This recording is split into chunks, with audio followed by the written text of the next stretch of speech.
بڑا مشہور واقعہ ہے، میں اس کو اپنے الفاظ کے جامع میں پیش کروں۔ جنگ تبوک کے موقع پر، جنگ تبوک کے موقع پر اسے جیش اسرت کہتے ہیں، بڑی تنگی کا دور تھا۔ جنگ تبوک بہت تنگی کا دور تھا۔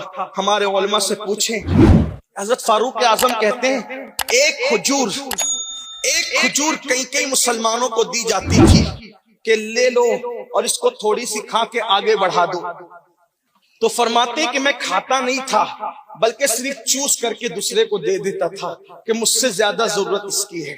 جنگ تبوک ہی کا معاملہ ہے کہ صدیق اکبر نے اپنا کرتا اور لباس بھی دے دیا کہ ہم جنگ میں جا رہے ہیں اور مجھے پتا ہے اگر کوئی شہید ہو جائے تو اس کو کفنانے کے لیے ہمارے پاس کفن کا کپڑا بھی نہیں ہے، تو صدیق اکبر نے کہا تھا میرا لباس بطور کفن کام آ جائے گا کسی شہید کے لیے، یہ ان کی قربانیاں تھیں۔ تو جنگ تبوک کے موقع پر حضور علیہ السلام کی خواہش یہ تھی، آقا علیہ السلام کی تمنا یہ تھی، اللہ اکبر، کہ زیادہ سے زیادہ لوگ چلے، اس لیے کہ دور کا معاملہ تھا، دشمن طاقتور تھا، آقا نے سب کو چلنے کے لیے کہا، لیکن ایک بات وہاں پر یہ تھی کہ گرمیوں کا موسم تھا، کھجوریں پک چکی تھی، پک کر تیار ہو چکی تھی اور کھجوریں جو ہے وہ ٹوٹنے والی تھی، کھجوریں کٹنے والی تھی۔ یہی ہوا، ان میں سے ایک صحابی جناب کعب ابن مالک رضی اللہ تعالیٰ عنہ، انہوں نے سوچا کہ کھجور پک کر تیار ہو چکی ہے، جلدی سے اپنے باغ کی کھجوریں توڑ لوں گا اور آقا علیہ السلام سے جا ملوں گا، آج جاؤں گا کل جاؤں گا، آج جاؤں گا کل جاؤں گا، آج جاؤں گا کل جاؤں گا۔ اس میں ایسا ہوا، کام بڑھتے چلے گئے، رکاوٹیں بڑھتی چلی گئی اور میں آقا علیہ السلام تک پہنچ نہ سکا۔ بالآخر یہ ہوا کہ مجھے پتا چلا کہ آقا کریم صلی اللہ علیہ وآلہ وسلم جو ہے فاتحانہ شان سے واپس تشریف لا رہے ہیں۔ اب میرے دل میں خیال آنے لگا کہ حضور علیہ الصلوۃ والتسلیم نے مجھ سے کہا تھا جنگ میں شریک ہونے کا، ایک ہی حکم کی بات ہے، جنگ میں شریک ہونے کے لیے حضور نے مجھ سے کہا تھا، اب میں کیا کروں؟ حضور کو کیا بہانہ بتاؤں؟ حضور کو کیا بہانہ بتاؤں؟ کچھ منافقین بھی تھے جو جنگ میں نہیں گئے تھے، بہت گرمی ہے، بہت تنگی ہے، نہ کھانا ہے، نہ پینا ہے، نہ کپڑے ہیں، نہ سواریاں ہیں، ایک سواریوں پر 3 4 آدمی ہیں، لوگوں کو پیدل چلنا ہے، کون تکلیف اٹھائے گا؟ منافقین نہیں گئے تھے، اکثر سارے صحابہ اکثریت میں تھے، اور ان میں سے جناب کعب جیسے لوگ مصروفیت کی وجہ سے نہیں جا سکے۔ اب ہوا کیا، حضور آ رہے ہیں، کیا جواب دوں گا حضور کو؟ آپ بھی اور ہم بھی سوچے کیا جواب دوں گا حضور کو، اس لیے کہ کعب کی ملاقات مدینے میں مسجد نبوی میں ہونی تھی، اور کعب سوچ رہے تھے وقت سے پہلے کیا جواب دوں گا۔ میری اور آپ کی ملاقات حضور سے بہت جلدی ہونا ہے، کل بھی ہو سکتی ہے، پرسوں بھی ہو سکتی ہے، 4 گھنٹے کے بعد بھی ہو سکتی ہے، 10 گھنٹے کے بعد بھی ہو سکتی ہے، اور اس مقام کو قبر کہتے ہیں۔ جو جتنی جلدی مرے گا وہ اتنی جلدی ملاقات کرے گا، لیکن حضور کا سامنا ہونا ہے۔ ہم سنیوں کا ایمان اور عقیدہ ہے کہ ایمان والوں کی قبر میں حضور تشریف لاتے ہیں، حضور کا سامنا ہوگا، لیکن اس پہ تیاری کریں کہ ہمیں بھی کوئی جواب دینا ہے۔ اللہ کی عدالت میں تو کھڑے ہونا ہے بعد میں، پہلے حضور کا سامنا ہونا ہے، پہلے حضور کا سامنا ہونا ہے صلی اللہ علیہ وآلہ وسلم، ہمیں بھی جواب دیں۔ کعب سوچنے لگے کیا جواب دوں گا، اللہ کے رسول کو کیا جواب؟ دل میں خیال آیا کوئی بہانہ سوچ لیتے ہیں، اچھے سے کوئی بہانہ، لیکن مومن تھے، صحابی تھے، سوچا جس کی نگاہ سے خدا کی ذات نہ چھپی، جس کی نگاہ سے ہمارا رکوع اور خشوع نہیں چھپتا، اس کی نگاہ سے میرے معاملات اور مسائل کیا چھپیں گے؟ کہا جو بھی فیصلہ ہوگا ان کا وہ ہوگا، جو بھی فیصلہ ہوگا ان کا وہ ہوگا، لیکن میں سچی بات بتا دوں گا، معاف کریں چاہے سزا دیں ان کی اپنی مرضی، معاف کریں چاہے سزا دیں ان کی اپنی مرضی ہے، سچی بات پیش کر دوں گا۔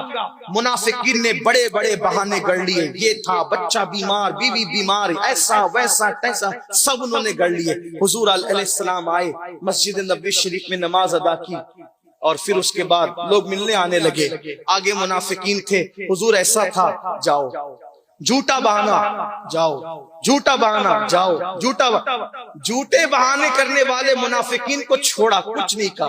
کیوں؟ وہ تو تھے ہی اپنے نہیں، وہ تو تھے ہی اپنے نہیں۔ عشق مصطفیٰ کا دعویٰ کرنے والے جوانوں جو حضور کے نہیں ہوتے، وہ بڑے بڑے پاپ کر لیتے تو ان کو چھوڑ دیا جاتا ہے.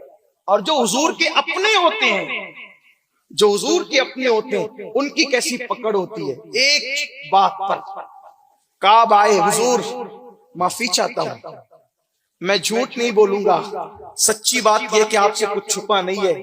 میرے باپ کی کھجوریں پک گئی تھی، کھجوریں کاٹنا اور توڑنے کا معاملہ تھا، سوچا آج جا کے ملوں گا، کل جا کے ملوں گا، آج جا کے ملوں گا، آج میں حضور میں پہنچ ہی نہیں سکا. اب بندہ پرور کریم آقا، آپ کی مرضی، آپ کی مرضی، جو چاہے فیصلہ کرے. حضور نے منہ پھیر لیا.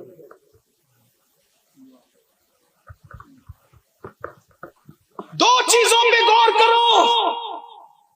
فتح مکہ کے دن جان کے دشمن کھڑے ہیں، ان کو معافی ہے، اور عاشق کو ایک بظاہر ایک بات پر، ایک فرمان پر عمل نہ کرنے کی بنیاد پہ منہ پھیر لیا جاتا ہے.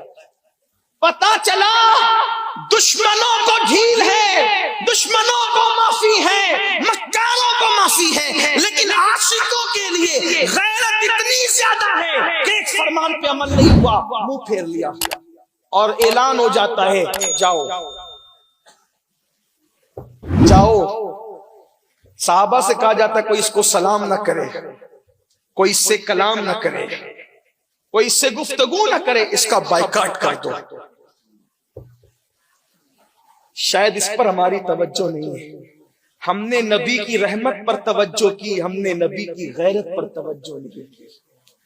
نبی کی رحمت سب کے ساتھ ہے، نبی کی غیرت صرف عاشقوں کے ساتھ ہے. یہ شہادت کہیں الفت میں قدم رکھنا ہے. لوگ آسان سمجھتے ہیں مسلمان ہونا، بہت آسان ہے. کافر کا مسلمان ہونا بہت مشکل ہے، مسلمان کا مسلمان ہونا. اس مقام پر پہنچ کر میں سوچتا ہوں کہ ایک فرمان پر جناب کعب عمل نہیں کرتے. آقا نے منہ پھیر لیا اور کہا اس کا بائیکاٹ کرو، سوشل بائیکاٹ، کوئی سلام نہ کرنا، کوئی کلام نہ کرنا. اور کہا یہ حکم صرف اس کے لیے تم لوگوں کے ساتھ خاص نہیں ہے، اس کی بیوی پر بھی لازم ہے کہ یہ اس کا بائیکاٹ کرے. کعب کہتے ہیں میرے لیے تو قیامت آ گئی، کیونکہ میرے آقا مجھ سے ناراض ہو گئے.